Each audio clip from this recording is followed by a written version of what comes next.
அரசு ஊழியர்களை உஷார்.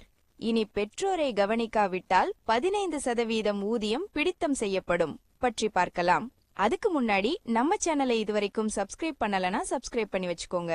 அப்படியே பக்கத்துல உள்ள பெல் பட்டனை மறக்காம பிரஸ் பண்ணி வச்சுக்கோங்க.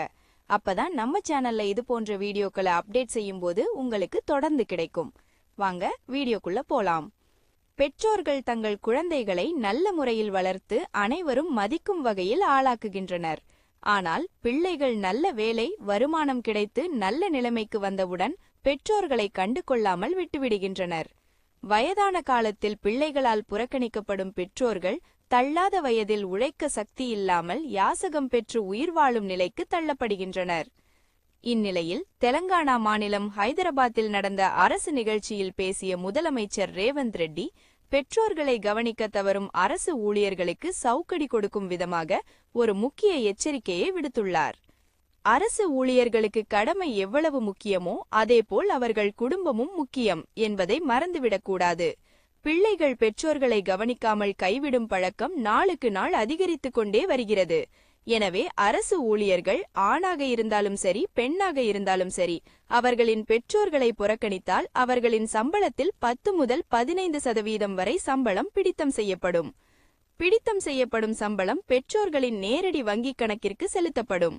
அரசு ஊழியர்களான நீங்கள் மாத சம்பளம் பெறும்பொழுது உங்கள் பெற்றோரும் மாத சம்பளம் பெறுவதை நாங்கள் உறுதி செய்வோம் என ரேவந்த் ரெட்டி தெரிவித்தார். மேலும் நீங்கள் எந்த ஒரு அதிகார பதவியில் இருந்தாலும் உங்களின் பெற்றோரையோ அல்லது சொந்த ஊரையோ மறந்துவிடாதீர்கள். உங்களின் முன்பு ஒரு ஏழை நிற்கும் பொழுது அவர்களை ஒரு அரசாங்க அதிகாரி முன் உங்கள் பெற்றோர் இருப்பதாக நினைத்து பாருங்கள். பெற்றோர்களுக்கு உபயோகப்படாதவர்கள் சமூகத்திற்கும் பயன்பட மாட்டார்கள். இந்த சட்டம் தண்டனையாக அல்ல, மாறாக பெற்றோரின் தியாகங்களுக்கு நீதி வழங்கும் முயற்சியாக இருக்கும் என்றார். மேலும் இதனை கண்காணிக்க உயர் அதிகாரிகளின் மேற்பார்வையில் தனி குழு அமைக்க தலைமைச் செயலாளர் கே. ராமகிருஷ்ண ராவிட்டு உத்தரவிட்டுள்ளார்.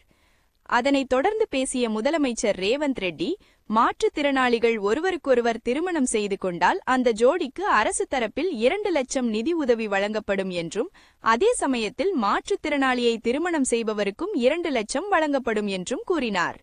மேலும் அரசு பணியிலும் மாற்றுத்திறனாளிகளுக்கு இடஒதுக்கீடு அளிக்கப்படுகிறது.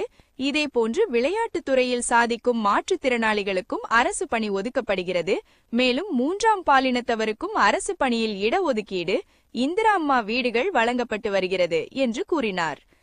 இந்த வீடியோ உங்களுக்கு பிடித்திருந்தால் லைக் பண்ணுங்க, சப்ஸ்கிரைப் பண்ணுங்க. உங்களுடைய சந்தேகங்களை கமெண்ட் செக்ஷன்ல கேளுங்க.